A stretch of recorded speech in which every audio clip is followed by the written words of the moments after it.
All right, ladies and gentlemen, welcome to the ARK podcast.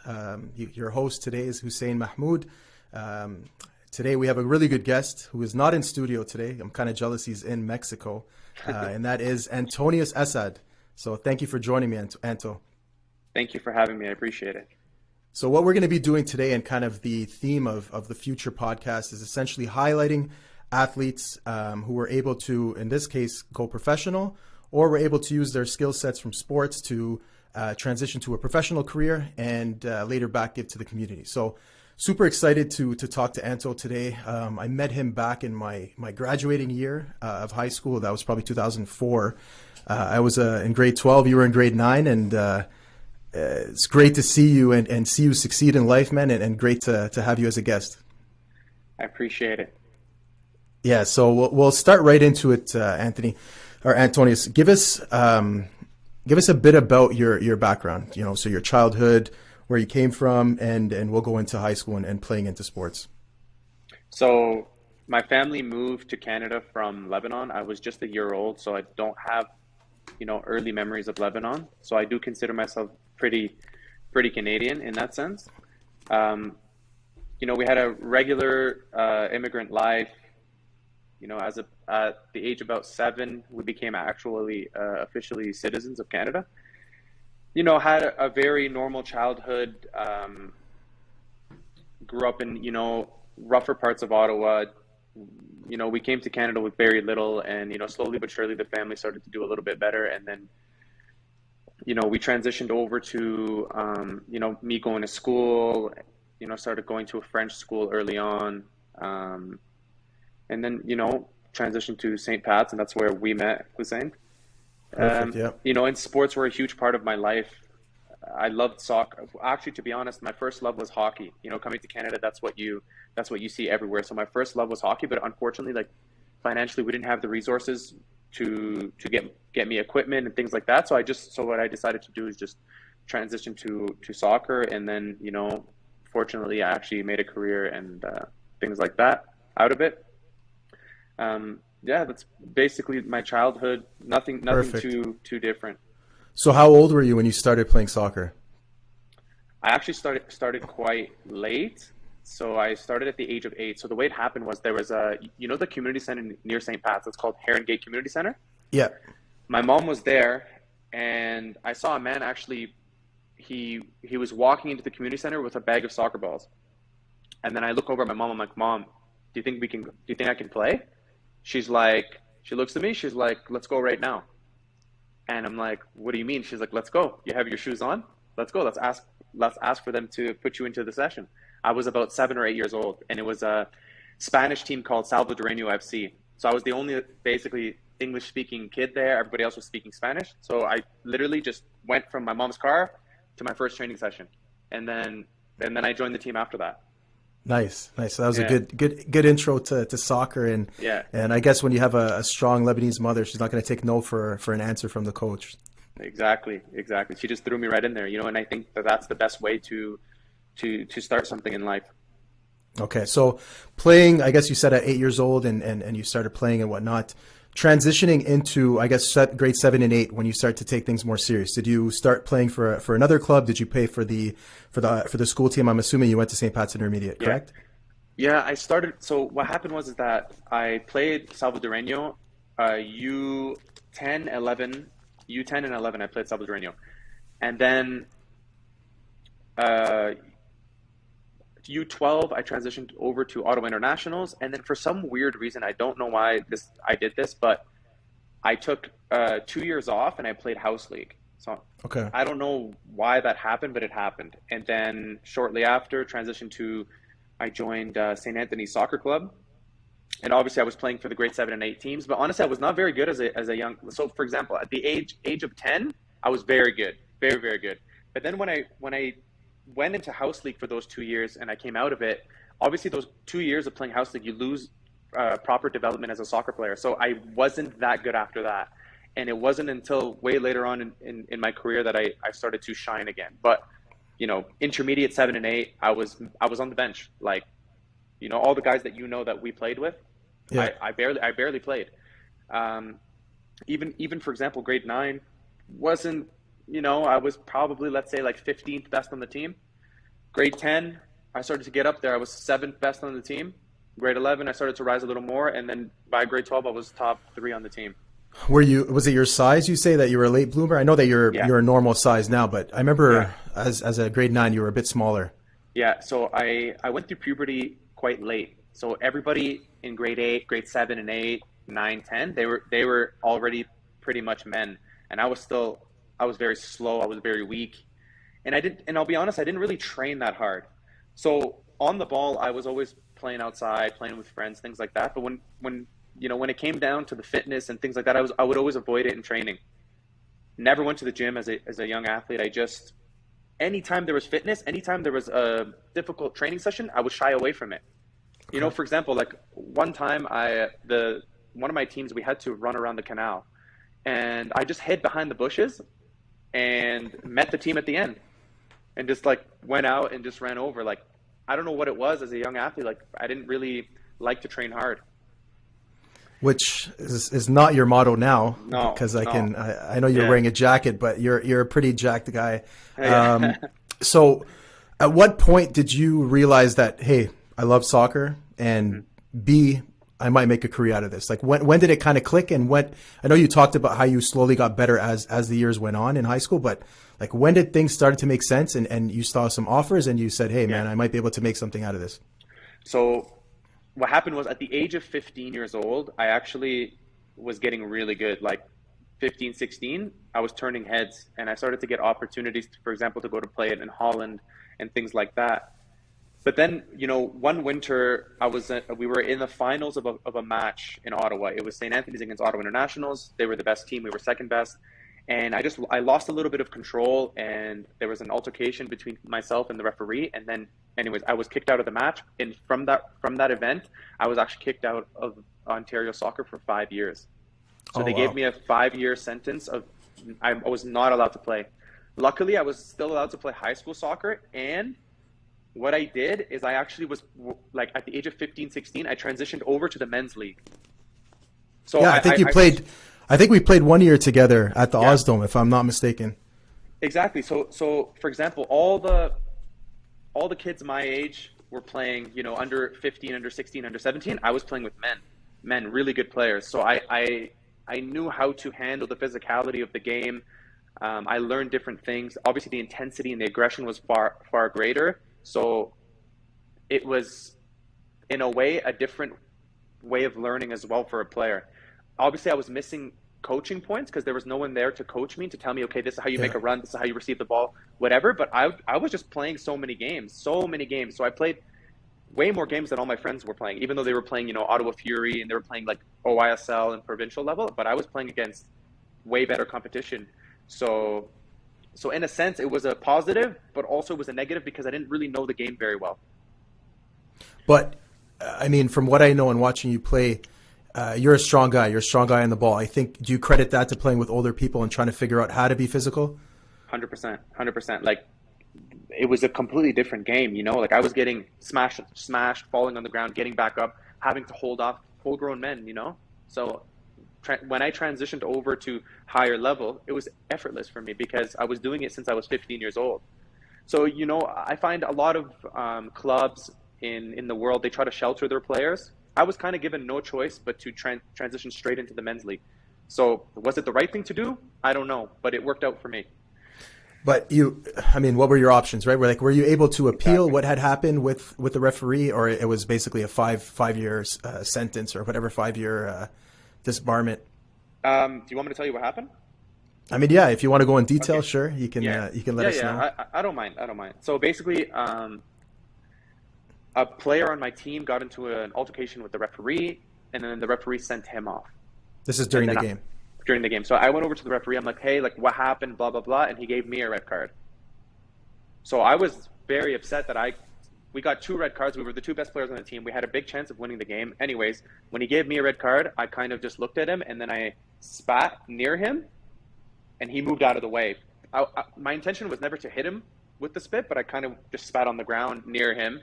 But obviously, they made a big deal about it, and they made it seem like I directly spat at him. And if you look at the Ontario soccer rules, the spitting category, there's like a timeline of a suspension. So I felt like, for example, the guy who was banned with me, he actually swung at the referee. Like, he slapped the red card out of his hand. He swung at the referee. He only got 3 years because for example, his father was someone in the league, and I got 5 years for a way, in my opinion at the time, was a way lesser situation. Obviously, what I did was wrong, and I know that, but I think to ban a child for 5 years in his most crucial development years is a little bit wrong. What age were you? You said 15 at that point? Yeah, 15. That's grade 10, or what grade was that? Grade 10, yeah. I think it's grade 10. Okay. Yeah. Okay, so let's go to near, like, the high school team at St. Pat's. Were you guys able to ever win a championship? I know the team was good, but yeah. No, we never really clicked. You know, we probably had the strongest team in the city. We know we had players from the best teams, but when it came down to a team performance, because we all know that that's what soccer is, we didn't excel. Like, we cared more about being the jocks of the school and the cool guys rather than actually putting in a shift and winning. We were losing to teams that were just way harder workers than we were. And that's the reality of things, is that if you don't put in the effort in the sport, you're not going to make it. No matter how talented and how good you are. We see it now with, for example, Neymar and these kinds of guys. They're nowhere near where they should be. Yeah, I mean, and it's unfortunate at that point. You think, the skills, how you wear your socks or what kind of cleats you have is going to have more of an impact on the end result. But so I know that you played at Algonquin. So how did that come about? Okay, so so if you serve half of your sentence, you are able to appeal it. So 4 years in, I was then now 19 years old. 4 years in, I appealed it, and then I won because I told them, like, listen, like, I'm a changed person, obviously, like from 15 to 19, I'm changed. So they gave me the opportunity to play again. They're like, no problem, we'll reinstate your name. So right away, I joined Ottawa Fury, PDL reserve team. So PDL was like the highest level in Ottawa, and then I joined the team right under them. So then I played in a league, and then I played against the Algonquin College coach. He was literally like against me. He was behind me, defending me the whole time.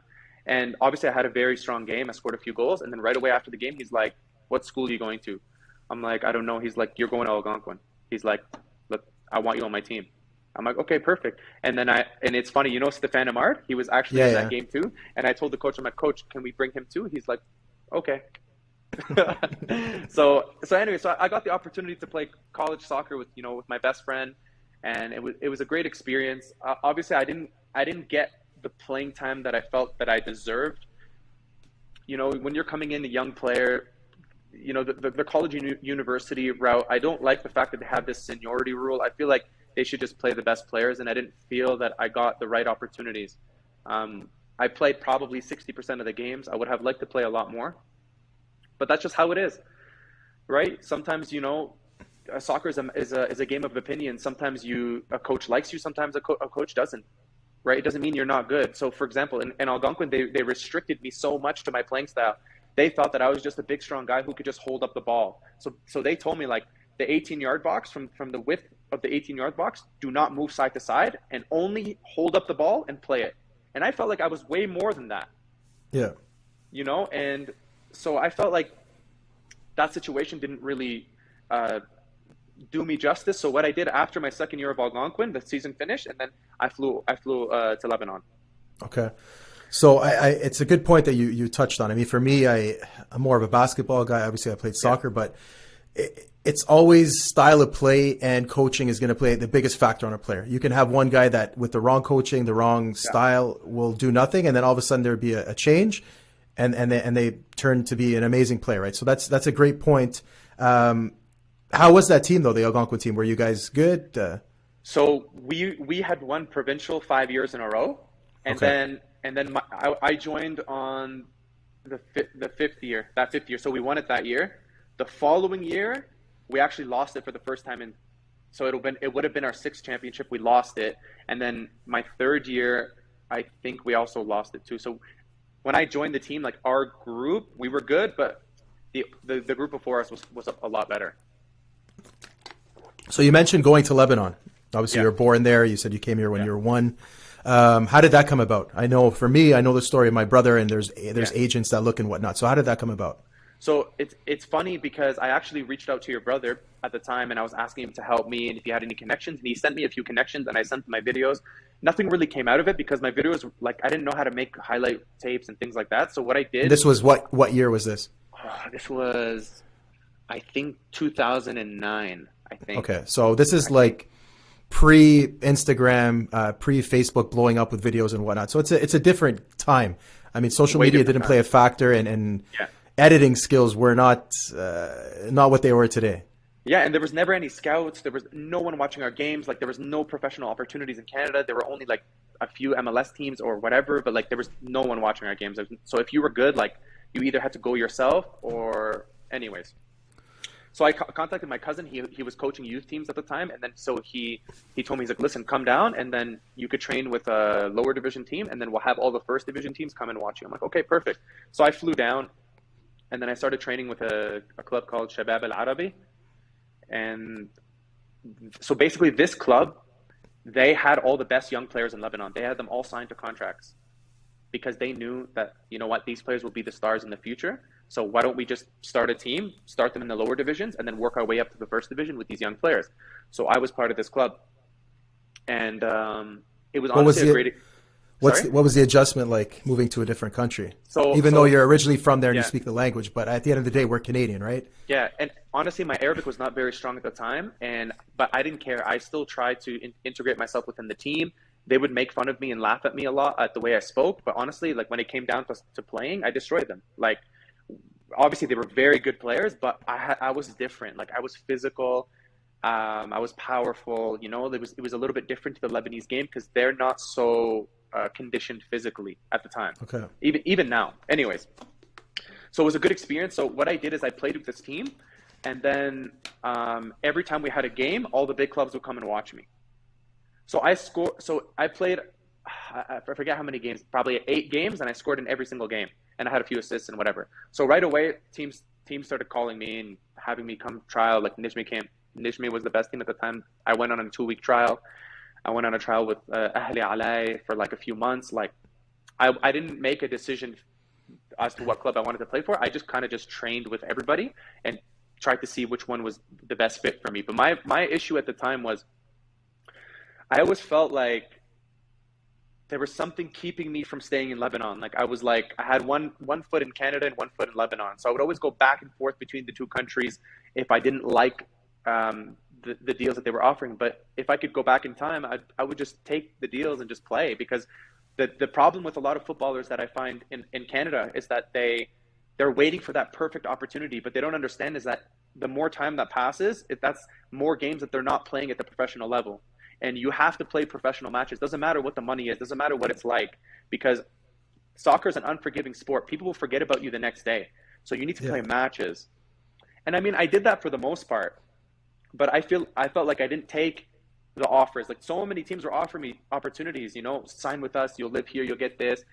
One person even flew down from Lebanon to meet my family in Canada. Like, it was to that level. Like, that's how badly they wanted me. And I never really committed.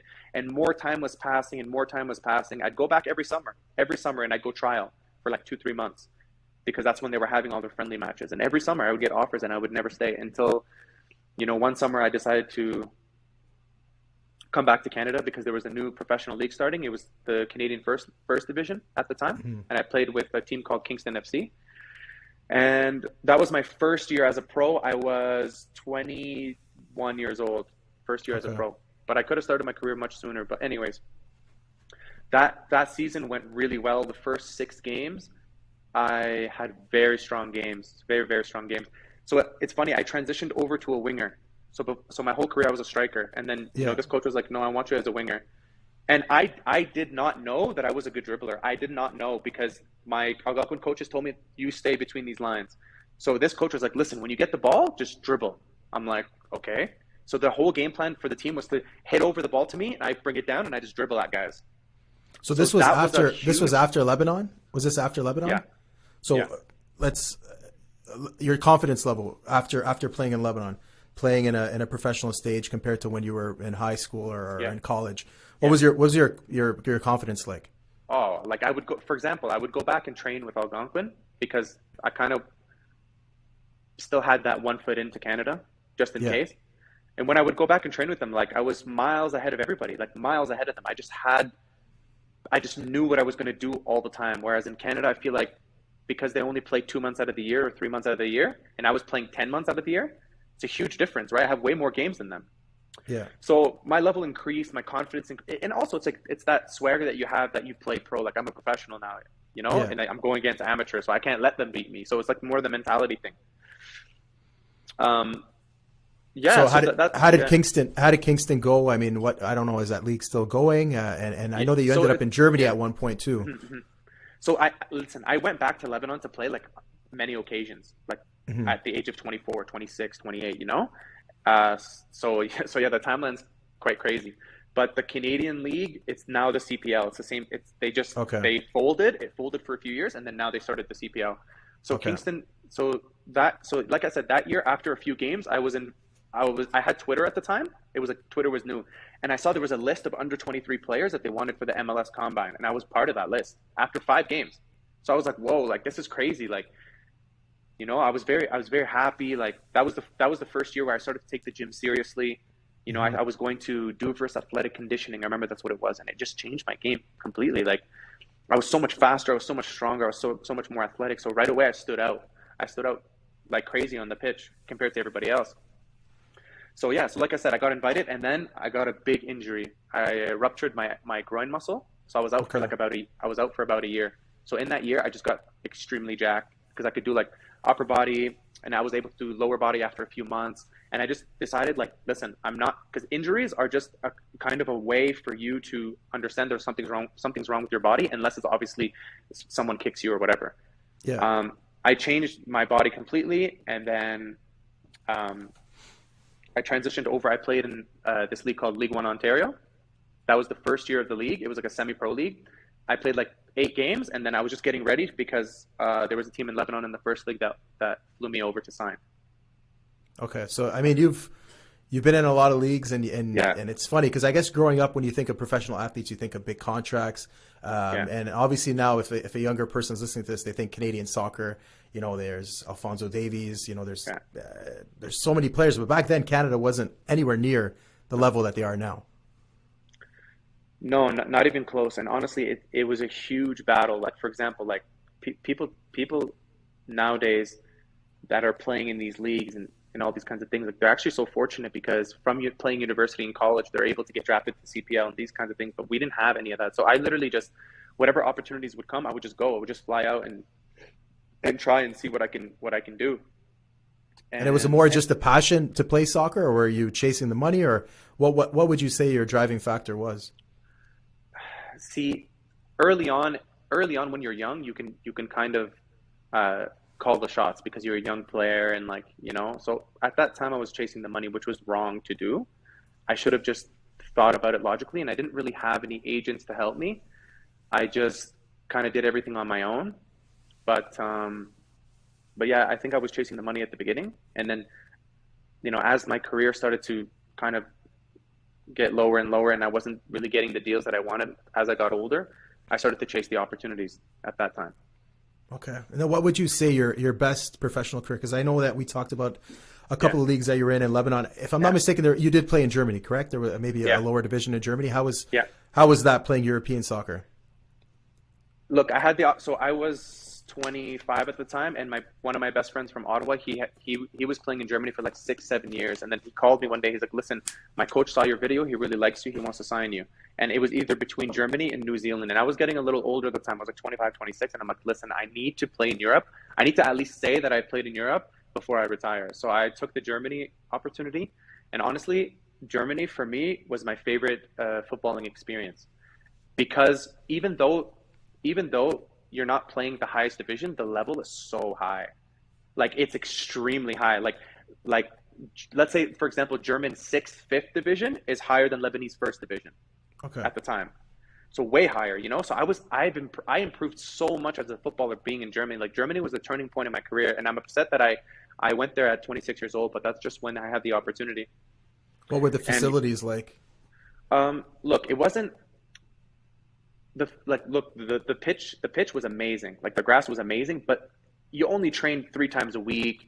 you had your games, but we played in a competition that Bayern Munich wins, for example, the DFB Pokal, the German Cup. Okay. And I'm proud to say that I've scored a few goals in that cup. You know, we played against higher division teams. I remember my first game, we played against a team 2 divisions higher, and I scored 2 goals and we won 2-1.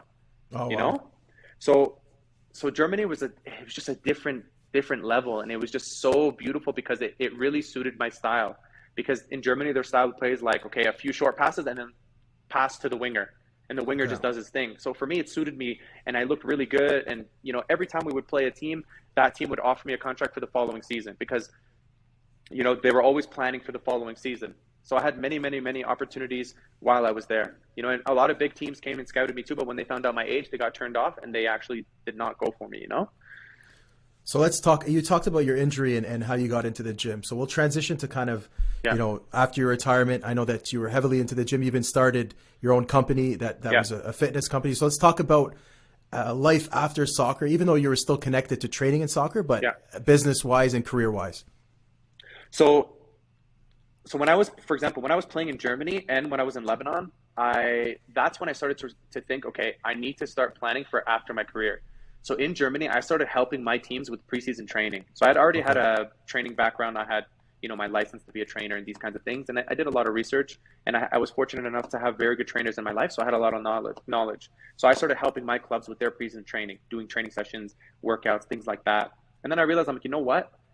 The world is at such a disadvantage in terms of training wise that I need to do something with this. So when I moved, so my last season I played for Hekme in Lebanon, but I was also the general manager of the best gym in Lebanon that had all the professional athletes, and I'm pretty sure your brother trained there too. And I also was the soccer coach of a soccer school. So basically, like, you know, very gifted Like an soccer academy. Yeah. Exactly. So I had 2 jobs, and I was playing professionally at the time. So that's when it all clicked. I was able to have access to the university there. That was a sports university. And I was able to take all the courses for free. I just had to attend. So I did all these courses, different types of courses: soccer, strength training, how to train boxers, how to train swimmers, how to train, like I could train anyone basically. And, you know, they put me under a lot of pressure being the general manager of the gym. So it helped me basically handle pressure very well. So when I was in Lebanon, obviously, as you know, the pay was so low and I was doing so much work, and I was kind of getting fed up with that situation. So I thought to myself, I'm like, why am I doing this for someone else? Why don't I just move back to Canada and just start my own company? Similar type of things, you know, training athletes. So I moved back to Canada, to Ottawa in 2018, and that's when I started Ape Mode Fitness. And then obviously, like, it took off from there. So what did you focus on compared to, I mean, your traditional just working out? I mean, were you sports specific? I know you had a big impact on coaching and training younger players. So what was your kind of your statement or your mission statement or what you were looking to do? So what I did is that, there were 2 really influential trainers in my life. One of them was from Ottawa named Warren Lindsay, and the other one is my cousin named Paul O'Neid. So they had this like NFL type training that they brought it to me. Like I was like basically the test subject, and we brought it to soccer because soccer had like this old training style where it was like, okay, do long runs and they don't go to the gym and these kinds of things. So these guys were like, no, let's try something new with you. They saw that I was genetically gifted. They're like, let's try something with you. So I started doing all the football workouts, like power cleans, front squats, all these kinds of things, you know, all these Olympic lifting. And I was working on my sprinting technique. I was, you know, jumping higher and doing all these kinds of things in the gym. And it translated so well into the soccer community. And then slowly but surely, I started helping my own friends. Okay, because I don't know if anyone's seen Paul. I mean, I know Paul. I know Anto's his cousin. I was good friends with him from a young age. Paul's a big guy. He's a power lifter. He's a big dude. So when you talk about different workouts, I can imagine what he's doing. And I mean, the stereotype of a soccer player is someone who's thin, who can run for days. And I have to ask this question: did you guys train how to dive? Because every professional soccer player, I guess, knows how to dive. So honestly, I didn't know how to dive because my training was so elite. Honestly, when in games, people would just bounce off me. Like I never knew how to dive. I really didn't know. And personally, I didn't really like it. I thought that it was kind of cheating the game, and it's funny because in Lebanon they all died like crazy. Yeah. Yeah. Yeah. Okay, so you transitioned into that. So did it take a while for things to keep, get clients? Did you already have a name for yourself? Because you're coming from a different country, even though you have, your roots set in Canada. Yeah. Well, so you got to think about it this way. I was always coming back to Canada all the time. So I had like, a few months in Canada, a few months in Germany, a few months in Lebanon. I would always transition back and forth. So I had my hands in a few things when I was in Canada. So I was working for a sports agency in Ottawa, and it was a soccer agency. And they helped me kickstart my business. So they fed me all their clients to get them prepared for their trials or whatever. So right away, social media wise, and in terms of like getting to know the community, I was very well known very fast. So from there, I just, kept going. And what then, was the age groups that you were training? At the start, it was between 15 to 18 years old. Okay. And I mean, I remember having a conversation with you about training, and I was trying to refer you someone who was trying to get into it. I know you made some comments in the past about Canadian soccer, and specifically in Ottawa. What were you guys doing different than all the other clubs? I mean, I know that I've seen videos of how you guys trained and how intense things were. What were you guys doing different? Like, what was your goal? Because I mean, soccer clubs, it's like a big monopoly, and there's a lot of money to be made. What were you guys trying to do differently? So basically, I just wanted to take my experiences from being a professional and bringing it to Ottawa, because the problem is that the clubs in Ottawa are more worried about the financial gain rather than actually giving them a professional experience. So no club in Ottawa has a fitness coach for their club, and that's to me wrong, because they don't know how to manage the players. They don't know how to manage their workload. They don't bring them. There's no strength training involved. There's no mobility training involved. There's nothing. There's just play, and let's just see how that goes. So there's no real structure. So what I did is that I just wanted to make players more valuable to their club. So they come to me, they come in a certain shape, and then I just change them completely. And I started to catch the eyes of a lot of big coaches around the world. I started to catch the eyes of a lot of influential people within the city. Obviously, some negatively and some positively, but I only focus on the positive experiences, because the negative ones, obviously, if you're making a name for yourself and you're growing quite fast, there will be some negative experiences. Yeah, definitely. And I see your shirt right now. You got Club America. So how did that come about? I mean, I think it was a lot. I mean, obviously we're not super close, right? So I just saw a post and that you were going to Club America to Mexico. How did that come about? And talk about what you're doing right now, because it's amazing. I don't know many people in the soccer community that can say they're traveling overseas to a club like Club America, who has millions of fans across North America. So tell us about that. So I started to train a bunch of players from Ottawa, and then all the pros started to come to me. Some that were living in Montreal, Toronto would come drive down, and I would do this like preseason camp to get them ready for their season. So there was a club in Ottawa called Futuro. Futuro had a coach that came from England, and he started to see the crazy differences I was making in his players. So his players would go away for a month and come back, and they would be completely different athletes. So he's like, well, wait a second, let me see what this is all about. So he actually just showed up to some of my training sessions and started watching my sessions. We were just like hitting the gym outside, because at the time the gyms were all closed throughout the pandemic. I would bring the ring pull-ups, I'd tie them to the posts. I had like bands, I had a bunch of dumbbells, kettlebells, medicine balls. We were doing, so we always had different themes for the day. So it started to turn heads. So he came and he watched me, and he really liked what I was doing, and we became friends. And then one of his friends from England actually was my friend too. He asked him, he's like, do you know anybody that's a good fitness coach? Because I got a job with Club America. And then, this guy calls me. He's like, do you know anyone that would want this job?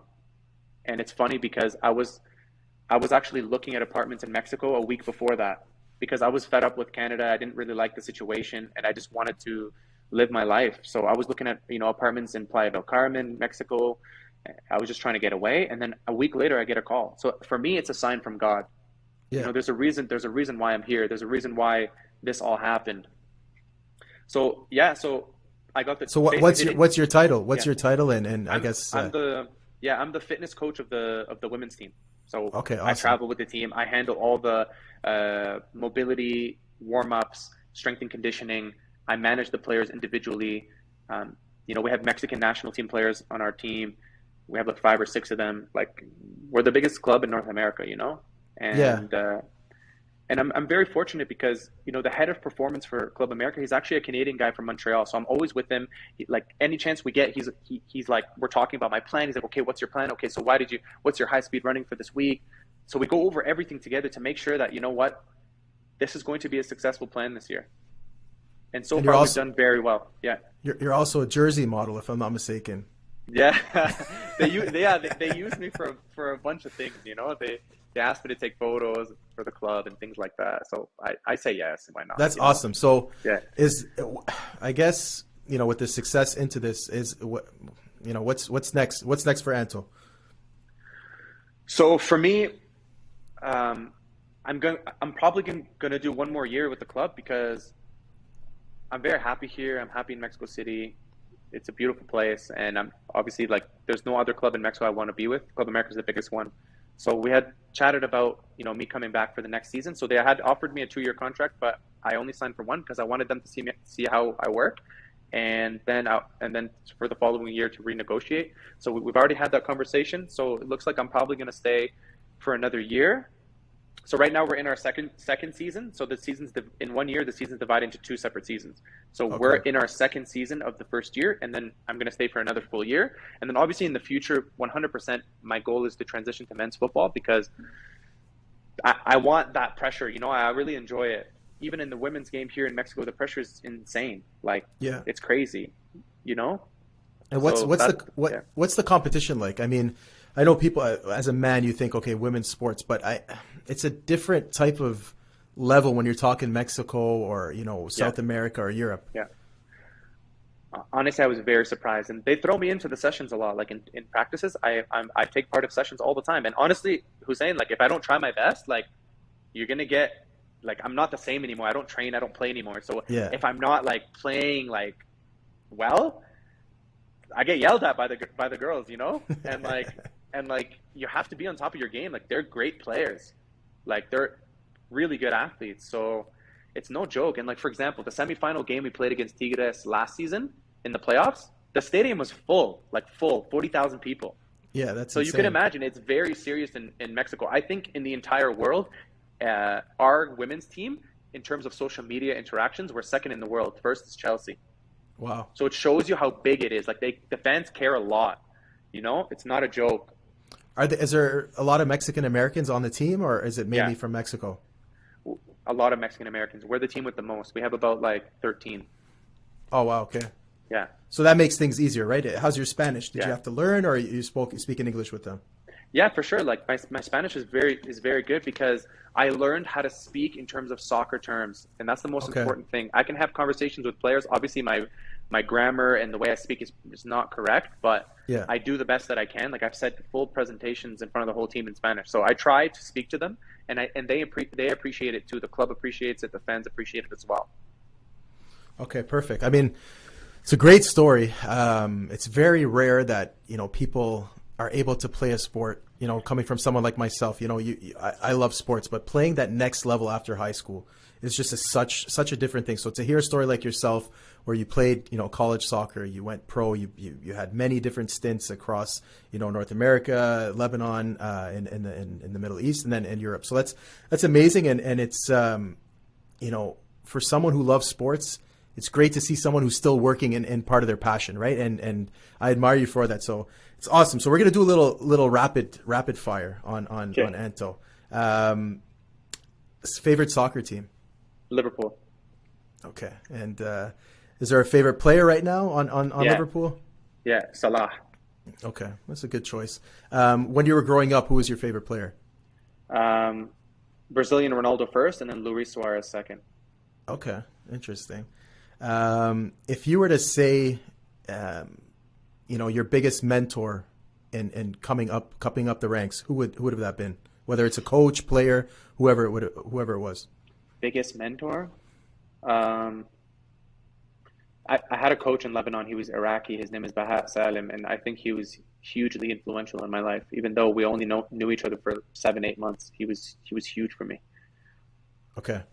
Does Canada make the World Cup? I mean, things are looking really good right Yeah, now. for sure, for sure. I saw them play live here in Mexico City. They're outstanding. How was that? How was the ambience of Oh, it was international game? amazing. It was amazing. I actually went to Canada's hotel, and because some of the staff got me tickets, so met some of the staff. Didn't meet any of the players because I didn't want to be that kind of guy. I'm not that kind of guy to be a Hey, fan of we're people. older. We're I, old. and There's a man exactly.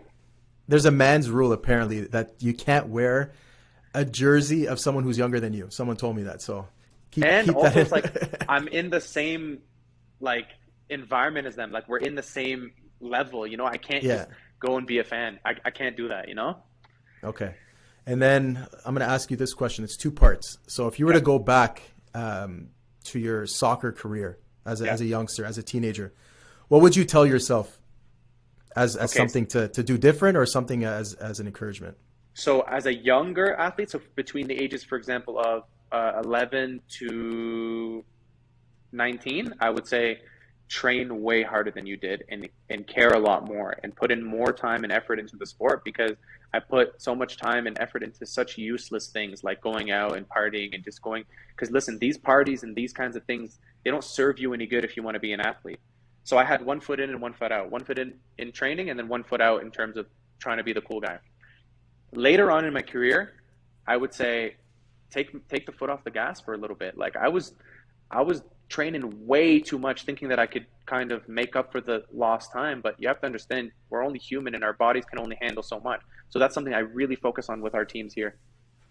We didn't talk much about school, but obviously not everyone has the genetics or the skills to go pro. But if you can Yeah, go back and on a professional scale and yeah. schooling maybe back as a teen, what would you tell yourself? Just focus a lot more in school. Like for example, I didn't even graduate my grade 12th year. Like I was lost. I remember at the time I had lost one of my best friends. He actually passed away, and I was just lost mentally.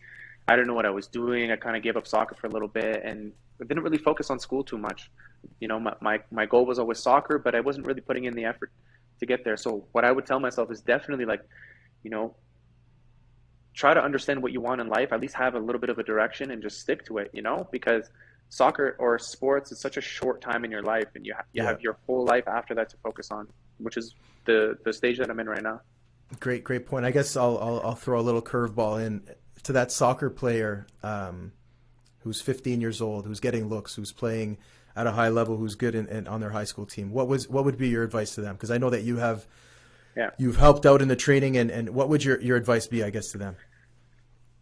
Well, you have to understand that, you are one of the best on your high school teams in Ottawa, Canada.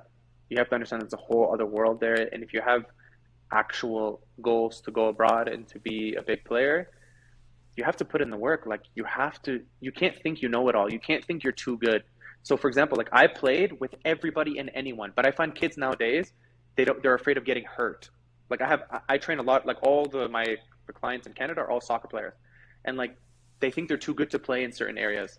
They think they're too, skilled to be part of this group. Like, no, I literally play with everybody and anyone, little kids, adults, I don't care.